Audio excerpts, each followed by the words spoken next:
ಅಂತಂದ್ರ ಯಾವ್ದೇ ರೀತಿ ಹೆಚ್ಚಿನ ಕ್ರಮವನ್ನ ಯಾರು ಕೈಗೊಳ್ಳೋರು. ಯಾಕಂದ್ರೆ ಇದ್ದದ ಅದ್ರಾಗ ಸುತ್ತ ಹಾಕಿ ಬರ್ದು ರಬ್ಬಲ್ ಬೋಟ್ ಹತ್ರಿ ಅದು. ಯಾಕಂದ್ರೆ ಬೇರೆ ಬೋಟ್ ತಂದ ಇವ ಏನಾರ ವ್ಯವಸ್ಥೆ ಮಾಡಿ ಸಿಗ್ಲಿಲ್ಲ ಅಂದ್ರೆ ಮತ್ತೊಂದ್ ಏನಾರೇ ಇಲ್ಲಿ ವಿಚಾರ ಮಾಡ್ಬೇಕಾದ್ರೆ ಯಾವ್ದೇ ದೊಡ್ಡ ಅಧಿಕಾರಿಗಳು ಇಲ್ಲ ಸರ್. ಎಸಿ ಅವ್ರು ಇಲ್ರಿ, ತಹಸೀಲ್ದಾರ್ ಅವ್ರು ಇಲ್ರಿ. ಮುಂದೆ ಇಲ್ಲಿ ನಿನ್ನೆ ಡಿಸಿ ಅವ್ರು ಬಂದ್ರು, ಇಲ್ಲಿ ಬಂದ್ ಹೋಗಿಲ್ರಿ. ಮತ್ತ ಒಬ್ಬ ಅಮಾಯಕರದ ಇವತ್ತ ಬರೀ ಅಲ್ಲಿ ತೊಂದರೆ ಆಗೈತೆ ಅಂದ ಬಳಕ ಅದನ್ನ ಬಂದ್ ನೋಡ್ಬೇಕಲ್ಲ, ಮುನ್ನೆತ್ ಮಾಡ್ಬೇಕಾದಂತ ಅಧಿಕಾರಿಗಳು ಯಾರು ಇಲ್ಲಿಲ್ರಿ. ಮತ್ ಹಿಂಗಾದ್ರೆ 3 ದಿವಸ ಆದ್ರೆ ಹೆಂಗ್ರಿ ಸರ್?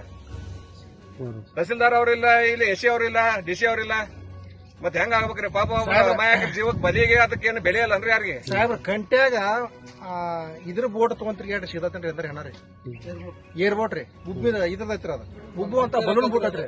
ಅಂತಲ್ಲಿ ಕಂಟ್ಯಾಗ ಹೋದ್ರೆ ಅದು ಪಂಚರ್ ಆಕತ್ರಿ, ಅವ್ರು ಹೋಗಂಗಿಲ್ಲ ಅಲ್ಲಿ. ಅದಕ್ಕೆ ದಯವಿಟ್ಟು ಪ್ರೆಸ್ ಮುಖಾಂತರ ನಾವೇನ್ ಮಾಡ್ತೀವ್ರಿ, ಒಂದ್ ಇದ್ರ ಬೋಟ್ ತೊಗೊಂಬರಿ, ಕಟ್ಟಿಗೆ ಬೋಟ್ ರೀ ಯಾವ್ದಾರ ಒಂದ್ ಸಾಹೇಬ್ರ, ಅದನ್ನ ಮಾಡ್ರಿ, ಮಾಡಿ ಹುಡುಕ್ಯಾಡಕ್ಕೆ ಹೇಳ್ರಿ. ಯಾರು ದಾದಿಲ್ಲ ಸಾಹೇಬ್ರ, ಬಡ್ರು ಅಂದ್ರ ನಿಮ್ಗೆ ಯಾರು ಕಿಮ್ಮತ್ ಇಲ್ರಿ ಸಾಹೇಬ್ರ. ಅದ ಒಬ್ರು ಸಾವುಕಾರ ಮಗ ಸತ್ತಿರ ಹಿಂಗ್ ಬಿಡ್ತೀರೇನ್ರಿ? ಅಮಾಯಕ ಜೀವ ಹೋಗೈತ್ರಿ. ಈಗ ಅವ್ರ ಕುಟುಂಬ ನೋಡ್ರಿ, ಅವ್ರ ಮಗ ಅವರು ಏನ್ ಬೀದಿ ಪಾಲಾಗ್ಯಾರ್ರಿ ಸಾಹೇಬ್ರ. ಈಗ ಅಧಿಕಾರಿಗಳ ಜೊತೆ ಪಾಪ ಅವರು 3 ದಿವಸ ಒಬ್ರು ಮಿನಿಸ್ಟರ್ ಆಗಲಿ, ಇವರಾಗಲಿ, MLA ಸ್ಥಳೀಯ MLAಗಳಾಗಲಿ ಯಾರು ಬಂದ್ ಅವ್ರಿಗೆ ಧೈರ್ಯ ಹೇಳಿಲ್ರಿ. ಮತ್ ಹಿಂಗಾದ್ರೆ ಹೆಂಗ್ರಿ ಸಾಹೇಬ್ರ? MLA ಅವರು ಬಂದಿಲ್ಲ ಇಲ್ರಿ ಇವತ್ತ. ಇನ್ನೊಂದೇನಾಗೈತಿ, ಇಲ್ಲ ಚಿಕ್ಕ ಪಡಸಲಿಗೆ ಬ್ಯಾರೇಜ್ ಹೋಗಿ ಬಂದಾರ ಅವ್ರು, ಇನ್ಚಾರ್ಜ್ ಮಿನಿಸ್ಟರ್, ಆಮೇಲೆ DC ಅವರು ಇಲ್ಲಿ ಬಂದಿಲ್ಲ. ಇಲ್ಲಿ ಆದದ ಘಟನೆ ಬೇಜವಾಬ್ದಾರಿತರ ಮಾಡೋದು ಯಾಕತ್ರ ಅಧಿಕಾರಿಗಳ?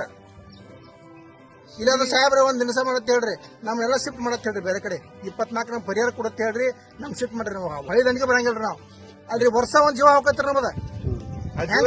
ಬೆಲೆನೇ ಇಲ್ಲ ಆಗೈತ್ರಲ್ಲ. ಹೋದ್ಸಲ ಇದೇ ರೀತಿ ಆಯ್ತ್ರಿ, ಆಗೋ ಹಿಂಗಾಗೈತ್ರಿ. ಮುನ್ನೆಚ್ಚರಿಕೆ ಕ್ರಮನೂ ಇಲ್ಲ, ವಿಚಾರವೂ ಇಲ್ಲ. ಆದ ಬಳಕು ಬಂದ್ ಹುಡುಕಾಡಿ ಮಾಡ್ತಂದ್ರೆ ಈ ತರ ಬೇಜಾವ್ತರ ಮಾಡ್ಕೋತ ಹೊಂಟ್ರೆ ಹೆಂಗಾಗೋದು? 3 ದಿವಸ ಅಂತ ಹೇಳತ್ತಿದ್ವಿ, ಬೇರೆ ತರ ಯಾವ್ದಾರ ಒಂದ್ ಈ ಕಡೆ ಬೋಟ್ ಹಾಕ್ರಿ, ಇದು ಮಾಡ್ರಿ ಅಂತ ಹೇಳಿ. ಕ್ಯಾಣ ಇಲ್ಲ, ಎಲ್ಲ ಮಾಡತ್ತಿದ್ವು, ಹುಡುಕಾಡತ್ತಾರ. ಈಗ ಇಷ್ಟ ಇಲ್ಲಿ ಪ್ರತಿಭಟನೆ ಮಾಡೋದಕ್ಕ ಸಾಹೇಬ್ರ, ಇನ್ನು ನಾ ಹೇಳಿದ್ರೆ ನಾವು ಉಪವಾಸ ಕೊಡ್ತೀವಿ, ಉಪವಾಸ ಕೊಡ್ತೀವಿ. ನಾವು ಎಚ್ಚರಿಕೆ ಕೊಡ್ತೀವಿ ಸಾಹೇಬ್ರ. ಮಾಡಿಲ್ಲ ಅಂದ್ರೆ ಪ್ರತಿಭಟನೆ ಮಾಡ್ತೀವಿ, ಉಪವಾಸ ಸತ್ಯಾಗ್ರಹ ಮಾಡ್ತೀವಿ. ದೊಡ್ಡ ಬೋಟ್ ಬೇಕಿಲ್ಲ, ದೊಡ್ಡ ನಮ್ ಬೇಡಿಕೆ ಏನಂತಂದ್ರೆ ದೊಡ್ಡ ಬೋಟ್ ಹೋಗ್ಬೇಕು. ಅಧಿಕಾರಿಗಳು ದೊಡ್ಡ ಬೋಟ್ ತಗೊಂಡ್ಕೊಂಡು ಅಧಿಕಾರಿಗಳು ಅದ್ರಾಗ ಇರ್ಬೇಕು. ನಮ್ಮ ಊರಣ್ಣವ್ರು 10 ಜನ ಇರ್ತೀವಿ ನಾವು, 10 ಜನ ಬೇಡ ರೆಡಿ ಇದೀವಿ ನಾವು. DC ಅವ್ರಾಗ್ಲಿ ಎಸಿ ಅವ್ರಾಗ್ಲಿ ಪೂರ್ಣ ರಿಸೀವ್ ಮಾಡ್ರಿ. ಆಮೇಲೆ ಜನಪ್ರತಿನಿಧಿಗಳು ನಮ್ಮ ಶಾಸಕರಂತೂ ಈ ಕಡೆ ಸೆನ್ನೆ ಆದಿಲ್ಲ ಅವರು.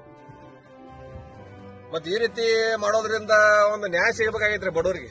ಮತ್ ಈ ರೀತಿ ಆಗೋದಾದ್ರ ಇದು ಮುಂದಿನ ದಿನಮಾನದಾಗ ಬಹಳ ಬೆಲೆ ತರಬೇಕಾಗತ್ರಿ.